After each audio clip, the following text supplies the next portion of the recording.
ओम महेश्वराय नमः पादौ पूजयामि ओम ईश्वराय नमः जंगो पूजयामि अक्वाहनाय नमः गुरु पूजयामि चारणी हरये नमः गुरु पूजयामि त्रिपुरान्तकाय नमः गुह्यं पूजयामि ओम भवाय नमः ग्रीं पूजयामि गंगाधराय नमः नाभिं पूजयामि महादेवाय नमः उदं पूजयामि पशुपतये नमः वृतिं पूजयामि वीणाग्ने नमः स्तौ पूजयामि शिवाय नमः भुजौ पूजयामि श्रीकण्ठाय नमः कण्ठं पूजयामि विरूपाक्षाय नमः मुखं पूजयामि त्रिनेत्राय नमः नेत्रौ पूजयामि ईश्वराय रुद्राय नमः नाडं पूजयामि शक्राय नमः शिरः पूजयामि श्री चन्द्रमौले नमः मौलिं पूजयामि श्री पशुपतये नमः सर्वाङ्गानां पूजयामि श्री केदारेश्वर देवताय नमः ओम नितनपतये नमः नितनपदान्तिकाय नमः विऊर्गाय नमः बुद्धलिङ्गाय नमः ओम हराय नमः हरलिङ्गाय नमः शिवाय नमः शिवलिङ्गाय नमः ओम सुवर्णाय नमः स्वर्णलिङ्गाय नमः दिव्याय नमः दिव्यलिङ्गाय नमः श्री केदारेश्वर देवताय नमः ओम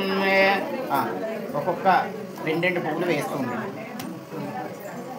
ఓం శివాయ నమః శివాయ నమః ఓం మహేశ్వరాయ నమః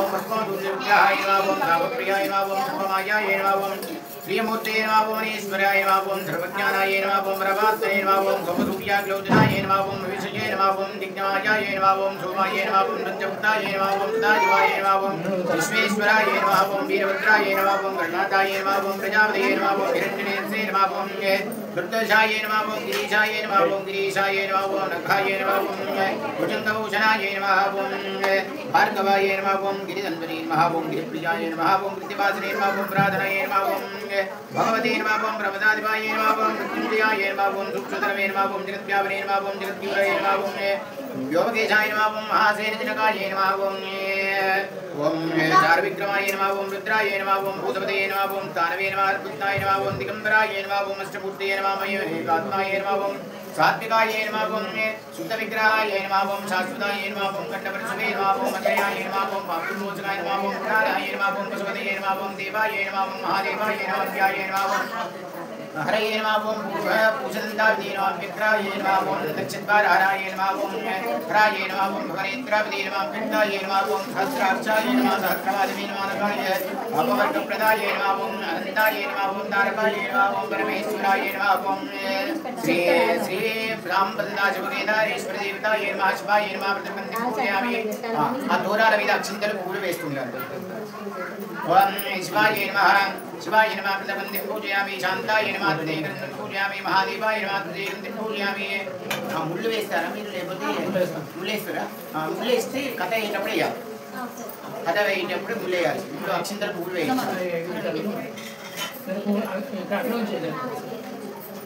ఆ ముళ్ళు వేసేటప్పుడు కథ చెప్తూ ఉంటారు అప్పుడు ముళ్ళు వేస్తారు ఇప్పుడు ఆ గోడను తీసుకొని ముళ్ళు వేస్తూ ఉంటాయి మీరు అక్షింతలు పూలు వేస్తూ ఉండండి అక్కడ ఆ దూరంకి ముడి ఎవరన్నా ఒకరు వేస్తూ ఉంటారు ఇద్దరు వేస్తారా మరి లేదంటే మీ ఇష్టం ఓం శ్రీ కేదారేశ్వరాయ నమః అంటూ వేస్తూ ఉంటారు अतः प्रजगदा प्रारम्भः ईशानः सर्वविद्यानाम् ईश्वरः सर्वभूतानां ब्रह्माधिपतिः ब्रह्मणोऽधिपतिः ब्रह्मा शिवो मे अस्तु सदा शिवो श्री केदारेश्वर देवतायै नमः ఓం సూతభవనానికి ఉంటూ ఈ యొక్క శౌనకాది మహర్షులకందరికీ కూడా కేదారేశ్వర వ్రతాన్ని వివరిస్తూ ఉన్నాడు. ఈ యొక్క సూతభవనానికి ఉంటూ ఒకరోజు ఈ యొక్క శౌనకాది మహాపురుషులందరూ కూడా అడగ్గా పరమేశ్వరుడి అనుగ్రహం సంపూర్ణ అనుగ్రహం పొందడం ఎలా స్వామి అని చెప్పేసి కూడా అడిగినారట. అందులకు ఒక దివ్యమైనటువంటి వ్రతం కలదు. ఆ యొక్క వ్రతాన్ని చేసినా ఎవరైనా సరే భగవంతుడు ఆ యొక్క పరమేశ్వరుడు అనుగ్రహాన్ని సంపూర్ణంగా పొందుతారు అని చెప్పేసి చెప్పినాడు.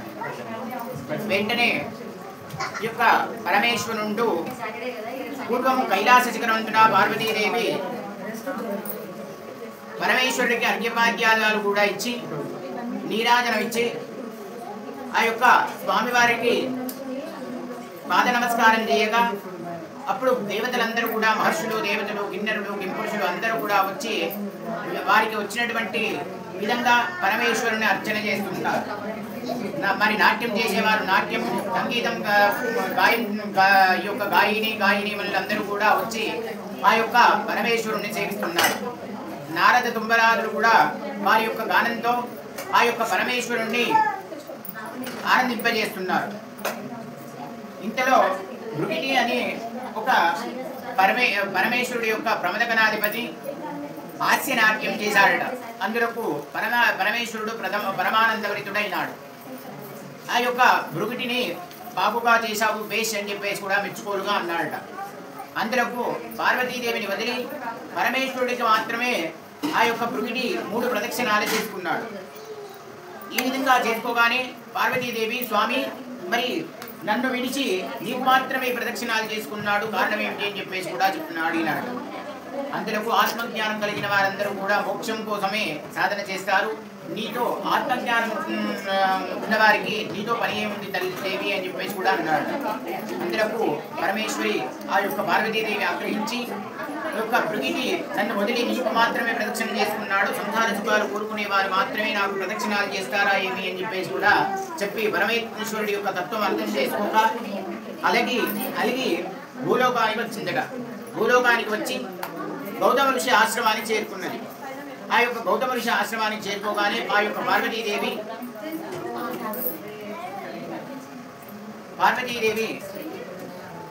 గౌతమ ఋషి ఆశ్రమానికి చేరుకున్నదట. అప్పుడు గౌతముడు అమ్మ పార్వతీదేవి ఏమిటి ఇలా వచ్చావు, ఏమిటి విశేషం అని చెప్పేసి కూడా అడగగా కైలాసంలో జరిగినటువంటి విషయాన్ని అంతటిని కూడా చెప్పాడు. భృగిటి నన్ను వదిలి ఆ యొక్క పరమేశ్వరుడికి మాత్రమే 3 ప్రదక్షిణాలు చేసుకున్నాడు. మరి ఏమిటంటే అది ఆత్మజ్ఞానము తత్వజ్ఞానం అని చెప్పేసి కూడా చెప్పాడు. మరి నేను కిందికి వచ్చాను పరమేశ్వరుడిని తపస్సు చేద్దామని చెప్పేసి కూడా చెప్పి ఈ విధంగా చెప్పిందట. మరి గౌతముడు ఈ విషయాన్ని విని తల్లి పరమేశ్వరుణ్ణి ప్రత్యక్షం చేసుకోవడానికి కోరిన కోరిక ఏదైనా కూడా నెరవేర్చుకోవడానికి ఒక వ్రతం కలదు, అది కేదారేశ్వర వ్రతం. ఈ యొక్క వ్రతాన్ని కేదారేశ్వర వ్రతం అని కూడా చెప్తారు. ఆశ్వయుజ అష్టమి నుంచి మొదలుకొని ఈ యొక్క కార్తీక పాడ్యమి వరకు కూడా ఈ యొక్క వ్రతం కొనసాగుతుంది. ఈ యొక్క వ్రతాన్ని ఎవరైతే చేస్తారో వారికి తప్పకుండా ఆయురారోగ్యైశ్వర్యాలు కూడా కలుగుతాయి, కోరిన కోరికలన్నీ కూడా నెరవేరుతాయని చెప్పేసి కూడా చెప్తున్నట. మరి యొక్క వ్రతాన్ని 21 బూరెలు, 21 తోరాలు, 21 ముళ్ళతో మరి ఏదైనా కూడా 21 ఉండేలాగా చూసుకోవాలి. ఈ యొక్క 21 పువ్వులతో కూడా అర్చన చేయాలి స్వామివారిని అని చెప్పేసి కూడా చెప్పినాడు. మరి ఈ విధంగా చెప్పగానే తప్పకుండా చేస్తాను స్వామి అని చెప్పేసి కూడా చెప్పి ఆశ్వయుజ అష్టమి నుంచి మొదలుకొని ఆ యొక్క అమావాస్య వరకు దీపావళి వరకు కూడా ఈ యొక్క కేదారేశ్వరుడిని దీక్షను బట్టి స్వామివారికి యొక్క పూజ చేసిందట. అందువల్ల పరమేశ్వరుడు ప్రత్యక్షమై ఏం వరం కావాలో కోరుకో అనగానే స్వామి నిన్ను నన్ను విడదీయకుండా ఎవరైనా సరే ఒకటిగానే చూసేటట్లుగా మీ శరీరంలో అర్ధభాగం ఇవ్వండి స్వామి అని చెప్పేసి కూడా అడిగినాడు. తదాస్తు అని చెప్పేసి కూడా పరమేశ్వరుడు అందుకులో ఒప్పుకున్నాడు. మరి వెంటనే అర్ధనారీశ్వరుడు అయినాడు ఆనాటి నుండి. ఈ విధంగా ఈ యొక్క వ్రతాన్ని నోమి విష్ణువు యొక్క మహాలక్ష్మీదేవి నోమి ఆ యొక్క విష్ణువు యొక్క వక్షస్థలాన్ని చేరిందట. తర్వాత శచీదేవి నోమి ఆ యొక్క ఇంద్రుడి యొక్క భార్య అయిందట. తర్వాత సరస్వతీదేవి నోమి ఈ యొక్క కేదారేశ్వర వ్రతాన్ని ఆ యొక్క బ్రహ్మకు వాక్కు అయిందట. ఈ విధంగా దేవతలందరూ కూడా వారి వారి కోరికలు నెరవేర్చుకున్నారు. కిన్నరులు కింపురుషులు అందరూ కూడా వారి యొక్క కేదారేశ్వరుడు నోము వల్ల విశేషమైనటువంటి అనుజ్ఞాన్ని పొందారు, విశేషమైనటువంటి ఫలితాన్ని పొందారు. మరి దేవతలందరూ కూడా ఈ యొక్క విశేషమైనటువంటి కార్తీక ఈ యొక్క కేదారేశ్వర నోమును నోచి అందరూ కూడా వారి వారి కోరికలను నెరవేర్చుకున్నారు. బ్రహ్మ ఒకరోజు కాశ్యప ప్రజాపతిని పిలిచి పోయి నీవు భూలోకంలో వెళ్ళి ఈ యొక్క వ్రతాన్ని గురించి చెప్పినాము అని చెప్పేసి కూడా పంపాడట. వెంటనే ఆ యొక్క కాశ్యప ప్రజాపతి భూలోకంలో ఉన్నటువంటి ఉజ్జయిని నగరానికి వచ్చి ఆ మహారాజుకు ఈ యొక్క వ్రతాన్ని గురించి వివరించాడు. మరి ఆ యొక్క రాజు యొక్క వ్రతాన్ని చేసి ఈ యొక్క సకల సామ్రాజ్యాలకు కూడా అధిపతి అయినాడు, చక్రవర్తి అయినాడు. మరి అదే రాజ్యంలో ఉన్నటువంటి ఒక వైశ్యుడికి కూడా ఈ యొక్క తాను దారిద్ర్యంచే బాధపడుతుంటే మరి ఈ యొక్క వ్రతాన్ని ఉపదేశించాడట. వెళ్తూ వెళ్తూ ఉజ్జయిని నగరంలో చోళభూపాలుడు కూడా ఈ యొక్క వ్రతాన్ని ఉపదేశించాడు. మరి వీరందరూ కూడా ఆ యొక్క కేదారేశ్వర వ్రతాన్ని చేశారు. ఈ యొక్క వ్రతాన్ని చేయడం వల్ల విశేషమైనటువంటి ఫలితాలు పొందారు. ఈ యొక్క వైశ్యుడి యొక్క ఇద్దరు కూతురు కూడా పెద్దది భాగ్యవతి పుణ్యవతి అని చెప్పేసి 2 కూతుర్లు కూడా వారిరువురు కూడా ఒకరోజు వారి దారిద్ర్యాన్ని భరించలేక ఈ యొక్క కేదారేశ్వరుని వ్రతాన్ని ఎలాగైనా చేస్తామని చెప్పేసి కూడా చెప్పి ఒక మర్రి చెట్టు కింద కూర్చొని వారికి లభించినటువంటి సామాగ్రితో ఈ యొక్క వ్రతాన్ని చేశారట. అందువలన వారు ఈ యొక్క వ్రతాన్ని ఫలితాన్ని త్వరలోనే పొందుతారని చెప్పేసి కూడా చెప్పి పరమేశ్వరుని అనుగ్రహించాడు. ఆ యుక్త వయసుకు వచ్చినటువంటి ఆ యొక్క భాగ్యవతి పుణ్యవతి ఒకరోజు అడవిలో ఉండగా చోళభూపాలుడు ఒకరోజు వేటకు వచ్చి ఆ యొక్క యువతులను మోహించి వివాహం చేసుకున్నాడు. ఒక పెద్దదైనటువంటి పుణ్యవతి. మరి ఉజ్జయిని నగరానికి రాజు అయినటువంటి రాజు ఈ యొక్క పెద్దదైనటువంటి పుణ్యవతిని వివాహం చేసుకున్నాడు. భాగ్యవతిని కూడా చోళభూపాలుడు వివాహం ఆడినాడు. వీరిద్దరు కూడా మహారాణులయ్యారు ఈ యొక్క రాజ్యాలన్నిటికీ. ఈ విధంగా మహారాణులవ్వగా పుణ్యవతి బాగానే కేదారేశ్వర వ్రతం చేస్తూ ఉందని ప్రతి సంవత్సరం కూడా చేస్తూ ఉందని విశేషంగా పరమేశ్వరుని అనుగ్రహం పొందింది. భాగ్యవతి మాత్రం తన ఐశ్వర్యాన్ని చూసుకొని అహంకారంతో ఈ యొక్క కేదారేశ్వర వ్రతాన్ని ఉల్లంఘన చేసింది. ఒకరోజు వ్రతాన్ని నోమి ఆ యొక్క మణికంకణాల ముందర ఈ యొక్క వెలవెలబోతుంది ఈ యొక్క దూరం అని చెప్పేసి కూడా చెప్పి దూరాన్ని వదిలి ఒక కాకర చెట్టు పైన వేసిందట. ఆ యొక్క కాకర చెట్టు వెండుగా ఉన్నటువంటి కాకర చెట్టు మోడుగా ఉండి పళ్ళు కాయలతో విలిసిల్లిందంట. ఈ విధంగా విశేషమైనటువంటి మహత్యం కల ఆ యొక్క దూరాన్ని విసర్జించి ఈ యొక్క కేదారేశ్వర వ్రతాన్ని ఉల్లంఘన చేసింది. కొంతకాలం తర్వాత ఈ యొక్క భాగ్యవతికి అనేకమైనటువంటి వ్రణాలు పుళ్ళు కూడా లేచాయి. అందువల్ల ఈ యొక్క రాజు ఎన్ని చికిత్సలు చేసినా కూడా ఆమెకు తగ్గలేదు. అని అందులో గర్భవతి. ఒకరోజు రాజభటులను పిలిపించి ఈమెకు ఎంతకు కూడా ఈ యొక్క రోగం తగ్గటం లేదు, మరి ఈమెను అడవిలో వదిలిపెట్టిరండి అని చెప్పేసి కూడా చెప్తున్నారట. అందువల్ల ఈ యొక్క భాగ్యవతిని అడవిలో వదిలిపెట్టి వచ్చారట. మరి ఈ విధంగా అడవిలో వదిలిపెట్టి రాగానే ఈ యొక్క అనేకమైనటువంటి ముళ్ళు పొదలు అనేక విశేషమైనటువంటి గాండ్రింపులు యొక్క జంతువుల అరుపులన్నీ కూడా విని భయభ్రాంతులు అయ్యిందట. ఒకరోజు అగస్త్య ఆశ్రమానికి చేరుకున్నది. ఈమె పరిస్థితి చూసి ఏమిటి ఈ దుస్థితి ఎందుకు వచ్చిందని చెప్పేసి కూడా చెప్పి మహర్షి కనిపెట్టి కేదారేశ్వరుడి యొక్క దూరాన్ని మంత్రించి ఆమెకు కట్టినాడు. కొంతకాలం తర్వాత స్వస్థత అయ్యింది. తర్వాత ఒక కుమారుడికి జన్మనిచ్చింది. ఆ యొక్క కుమారుడికి శివుడు అని చెప్పేసి నామకరణం చేసి అల్లారుగా పెంచుకుంటుంది. ఈ అబ్బాయి 10వ సంవత్సరం రాగానే తన పెద్దమ్మ ఉజ్జయిని నగరానికి మహారాణి ఆమె వద్దకు వెళ్ళి కొంత సొమ్ము తీసుకొని రాము అని చెప్పేసి కూడా పంపిందట. ఈ యొక్క బాలుడు అట్లాగే వెళ్ళి తన పెద్దమ్మ వద్దకు వెళ్ళి జరిగిన విషయాన్ని ఎంతటిని కూడా చెప్పి కొంత ధనం తీసుకొని వస్తూ ఉండగా త్రోవలో దొంగలు అడ్డగించి వారి యొక్క ధనాన్ని ఆ అబ్బాయి పిల్లవాడి యొక్క ధనాన్ని తీసుకున్నారట. మరలా వెళ్ళి ఉజ్జయిని మహారాణి దగ్గరికి మరలా కొంతకాలం నుండి తన దుస్థితి చెప్పి జరిగిన విషయాన్ని కూడా చెప్పి ఆ కొంత సొమ్ము తీసుకొని వస్తున్నాడట.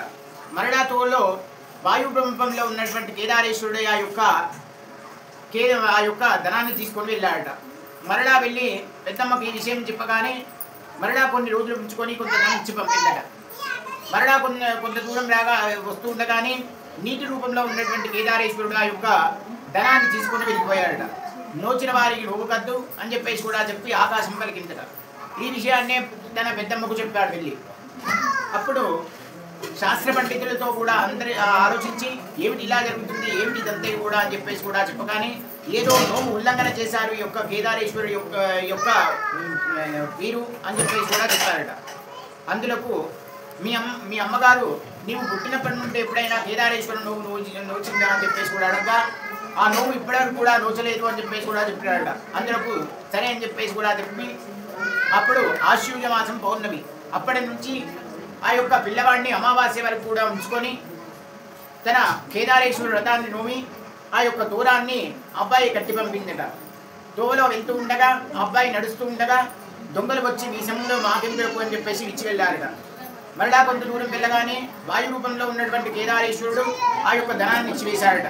మరలా నీటి రూపంలో ఉన్నటువంటి కేదారేశ్వరుడు మరలా ధనం ఇచ్చాడట. ఈ విధంగా ముగ్గురు యొక్క ధనాన్ని కూడా తీసుకొని ఇంటికి వెళ్ళాడట. ఈ విధంగా వెళ్తూ ఉండగానే వీరందరూ కూడా ధనాన్ని ఇచ్చి ఆ యొక్క తన భాగ్యవతి వద్దకు చేరుకున్నాడు. ఆశ్రమాన్ని చేరుకోగానే తనకు జరిగిన విషయాన్ని అంతటిని కూడా తల్లికి చెప్పాడు. తల్లి విశేషమైనటువంటి ఈ యొక్క కేదారేశ్వర వ్రతాన్ని ఉల్లంఘన చేయడం వల్ల ఇలా జరిగినది అని చెప్పేసి కూడా తెలుసుకొని ఆ యొక్క కేదారేశ్వర వ్రతాన్ని చేసిందట. అప్పుడు ఈ యొక్క బాలుడు ఒకరోజు అడవిలో ఉండగా చోళభూపాలుడు వచ్చి వేటకు వచ్చి ఒకరోజు ఈ యొక్క బాలుడిని చూసి తన కుమారుడే అని చెప్పేసి కూడా తెలుసుకొని వెంటనే ఆ యొక్క ఆశ్రమానికి చేరుకొని ఆశ్రమంలో తను ఆ యొక్క తన భార్య కూడా ఉండడం చూసి ఇదంతా కూడా కేదారేశ్వరుడి యొక్క అనుగ్రహం వల్ల ఇదంతా కూడా లభించింది అని చెప్పేసి కూడా చెప్పి తను వెంటనే ఇంటికి వెళ్ళి తన రాజ్యానికి చేరుకొని కేదారేశ్వర వ్రతాన్ని విశేషంగా తన రాజ్య ప్రజలందరిచే కూడా నోపించాడట. ఈ విధంగా ఎవరైతే కేదారేశ్వరుని నోమును నోస్తారో వారు మిగులు భాగ్యవంతులవుతారు.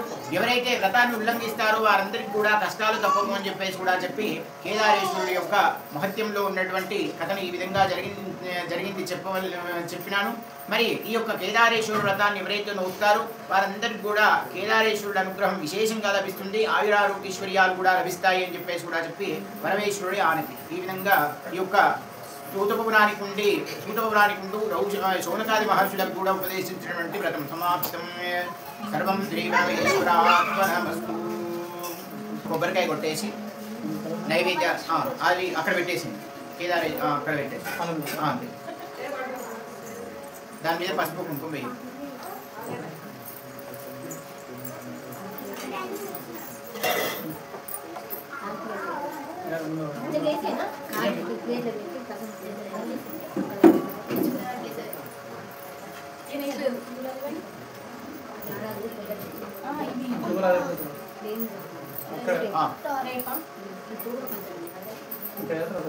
నైవేద్యం కొబ్బరికాయ నైవేద్యం